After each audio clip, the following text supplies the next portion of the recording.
Lições que eu aprendi com o livro David Copperfield, que assim, muitos livros de autoajuda não conseguiu fazer comigo. Já fiz uma resenha completa, sem e com spoiler no mesmo vídeo, então metade do vídeo aí praticamente é sem spoiler, depois a outra metade eu começo a falar com spoiler para vocês sobre esse livro. E esse livro é um livro que me ajudou muito, com muitas lições, muitas coisas que eu posso aplicar. Eu vou deixar o link aqui na descrição também desse livro que eu comprei num preço muito bom e eu gosto, né? Dica boa é dica compartilhada. E agora a gente vai para as lições que esse livro nos ensina, porque é muita coisa, gente. Eu parei de procrastinar, pra vocês terem noção. Eu comecei a parar de ter crise de ansiedade, a ter mais paciência, a entender melhor o processo das coisas com esse livro. E eu quero captar todas essas lições e passar aqui para vocês. Que eu tenho essa capacidade de assistir filme, ler livros e ver coisas e tirar lições disso, eu acho que já tá bem esclarecido nesse canal. Mas, gente, dá uma chance para David Copperfield e vamos começar a primeira lição.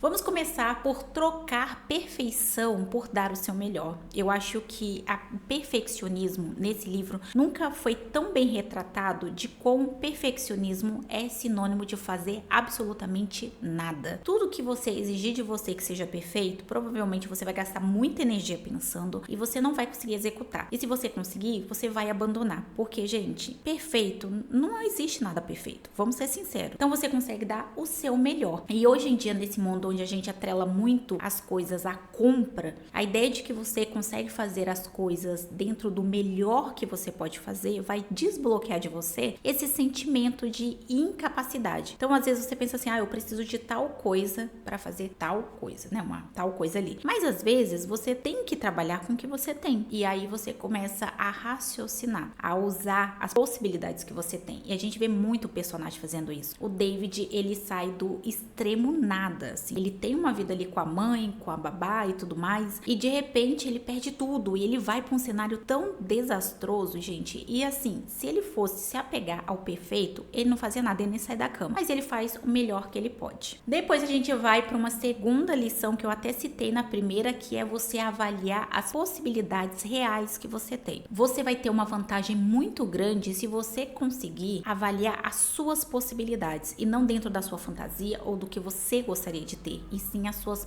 possibilidades reais. E a gente vê isso muito claro quando o David está numa fábrica e ele perde o amigo ali, barra família que ele tinha, e ele tem que tomar uma decisão. Ou ele fica naquela fábrica pra sempre, ou ele fica ali sofrendo a mão do senhor e da senhora Mudstone, ou ele fica ali, né, na garra de pessoas que nem gostam dele, que provavelmente não ia fazer muito por ele, ou ele tinha uma possibilidade, era uma tia que ele não conhecia, que todo mundo falava mal, mas assim, que tão mal essa tia podia fazer pra ele que ele já não tenha vivido, que ele passou por muita coisa difícil. Mas eu quero deixar aqui, chamar a atenção de vocês pro fato que ele tá o tempo todo buscando possibilidades dentro do que ele tem na vida dele. E isso é uma vantagem muito grande. Isso faz com que você não perca tempo. No caso, ele não perde tempo e é uma das melhores decisões que ele tem no livro, é ir atrás dessa tia. E é uma possibilidade real. Ele poderia, sei lá, pensar em coisas, possibilidades que não tá dentro da realidade dele. Tudo perca de tempo, gente. Tudo fantasia, tá? É você ser uma pessoa alegre, uma pessoa que sonha, não é sinônimo de você viver numa realidade paralela dentro da sua própria cabeça. E a gente vê isso no David Copperfield. Ele é esperançoso, ele é otimista, ele dá o seu melhor, mas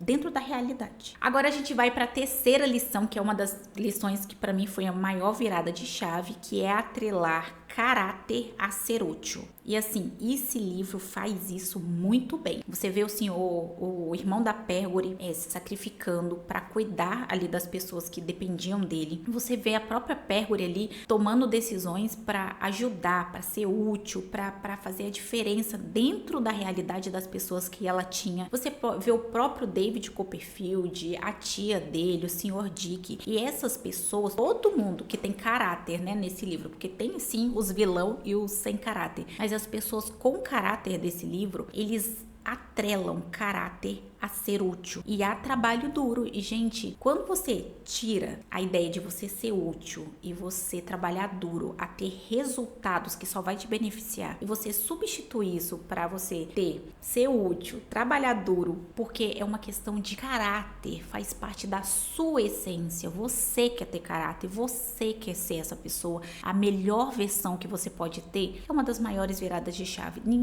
Eu pelo menos não fiz nada buscando resultado, sinceramente. Eu trelei toda a minha vida, assim, num período de tempo a resultados e, assim, eu mal saía da cama. Eu tava dando 5% por dia do meu potencial máximo. E desde que eu comecei, né, eu já tava lendo outros livros de autoajuda, eu comecei a ler a Bíblia, de fato ler a Bíblia, de Gênesis, atualmente eu tô em Ezequiel, e é um projeto de meses que eu tô fazendo, porque você tem que entender, às vezes eu tô lendo, eu não tô entendendo, eu vou no ChatGPT, procuro entender, então assim, eu tiro 1 hora por dia para isso e não terminei ainda. Então é um projeto a longo prazo.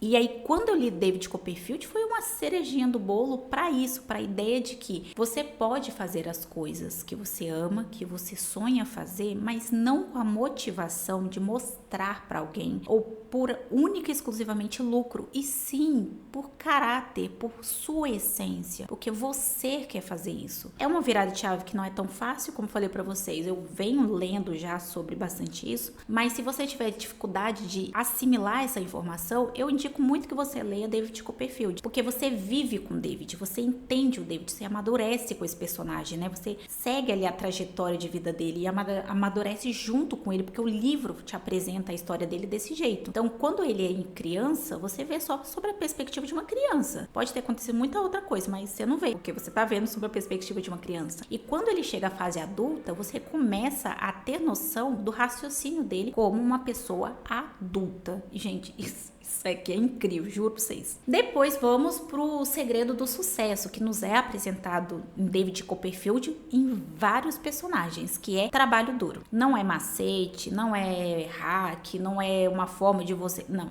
é trabalho duro. É você fazer mais do que as outras pessoas. É você se dispor a aprender o que ninguém quer aprender. É você praticar as mesmas ações, assim, tipo, você traçar um plano e você seguir esse plano o máximo de tempo que você conseguir até começar a dar resultados. E assim, gente, a gente vive numa era onde as pessoas mostram muito atalho. E a ideia é que se você tiver acreditar que as coisas podem ser fácil, que as coisas vão ser assim, 20 para você de mão beijada, ou você vai desistir, porque o trabalho duro e quando vier a dificuldade você não vai conseguir assimilar que faz parte do processo, ou você vai se achar a pessoa mais azarada do mundo, porque você vai achar, nossa, tá dando certo para todo mundo, menos para mim. Nossa, tal pessoa conseguiu muito rápido e eu não, e isso vai te desanimar, isso vai te consumir. E é uma inveja isso aí, mas te consome. E não é porque você é a pessoa mais invejosa ou invejoso do mundo, é porque você não consegue aceitar que as coisas são conquistadas com um trabalho duro, com você saindo da sua zona de conforto, com você fazendo coisa que você não quer, e isso traz um resultado muito ruim para sua vida. E já no livro David Copperfield, né, a lição é essa, é trabalho duro. Você vê o protagonista, o David Copperfield, trabalhando duro,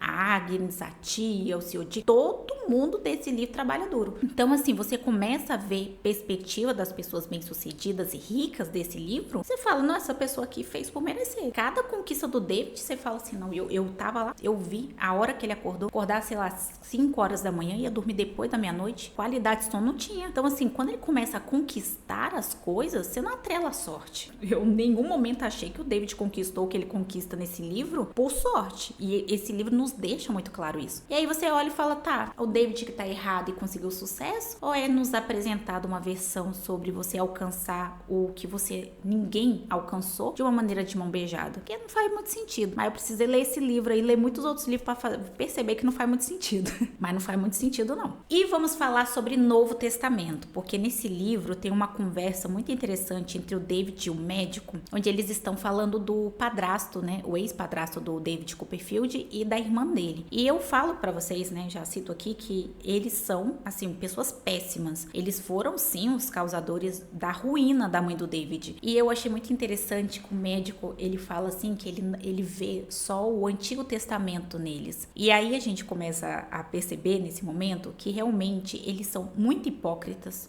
O Sr. Murdstone é praticamente um golpista. É um golpista. Ele pega meninas jovens que têm algum tipo de herança e que estão vulnerável e usa isso a favor dele, e tem ali como aliada a irmã que oprime oprime essas meninas, né? E tudo pautado na rigorosidade, muito severo, eles são muito severos. E isso mata as pessoas, isso oprime as pessoas. O que acontece com a mãe do David é muito triste nesse livro. E aí a gente percebe que realmente eles são só o Antigo Testamento, mas existe o Novo. Existe o Novo Testamento, existe uma palavra de esperança, né, que é nos mostrado no Novo Testamento. Um canto de esperança, uma ideia de que as coisas vão ficar melhor, que dá para ser melhor, que dá para enfrentar os seus próprios demônios, que você pode se superar. E a gente não vê isso no Sr. Murdstone. Eu achei assim essa crítica tão interessante, como que a gente seleciona o que a gente quer prestar atenção, o como às vezes a gente é até bem intencionado no que a gente decide pegar para nossa vida. E no caso, né, do Sr. Murdstone, né, e da Sra. Murdstone também, que é a irmã dele, eles usaram ali toda a boa ação, o conservadorismo da sociedade, o Antigo Testamento para cometer atos cruéis, para ser hipócrita, para se fechar naquela escudo que eles tinham de ferro. Mas se você for avaliar ali, eles não estão se avaliando, eles estão aplicando. É muito fácil você aplicar, né? Você jogar para as outras pessoas fazer o que nem você consegue fazer. Eles não conseguem fazer. Que ranço que eu tenho desses personagens. E aí eu achei muito interessante, eu até anotei aqui que, né, eles pegam ali essa ideia de exemplificar o que é a ação de uma pessoa conforme o Antigo Testamento e o Novo, e existe o Novo Testamento, né, galera?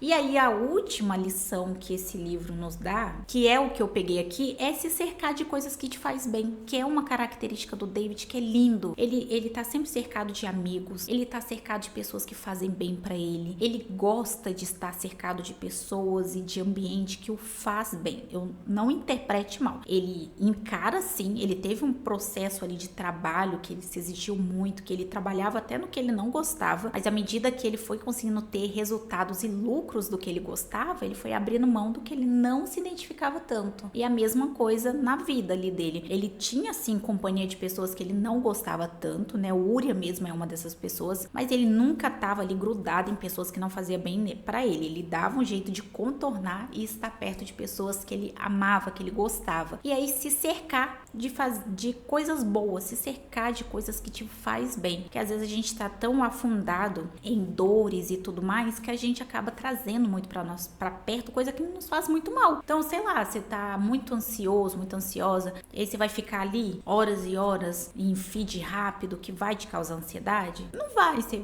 opta por fazer coisas que vai te fazer bem, sabe? Ah, você tá muito irritado, você tá muito acelerado, você vai se encher de café? Não, entendeu? Você tá nesse estado, você tem que ter aquela ponderação, você faz se você quiser. Mas esse personagem, ele tem aquela ponderação de falar, eu estou agitado, eu estou irritado, eu vou tomar um chá que vai me acalmar. Eu não sei o que fazer, ou eu estou perdido, eu vou viajar e vou estar perto de amigos que me fazem bem, pra talvez eu ter um norte legal. Eu acho muito interessante essa lição que eu tirei também desse livro, de como o David Copperfield, ele se cerca de coisa boa, se cerca de coisas que faz bem pra ele. E às vezes a gente tá tão afundado, né, nessa correria toda, que a gente não sabe nem mais o que nos faz bem ou não. Pra isso você precisa ter aquela autopreservação. E essa é uma boa autopreservação. O fato de você conseguir identificar o que tá te fazendo bem. Não é o que você tem, isso aqui vai me fazer bem. Não, é o que te faz bem. Pessoas que de fato te fazem bem.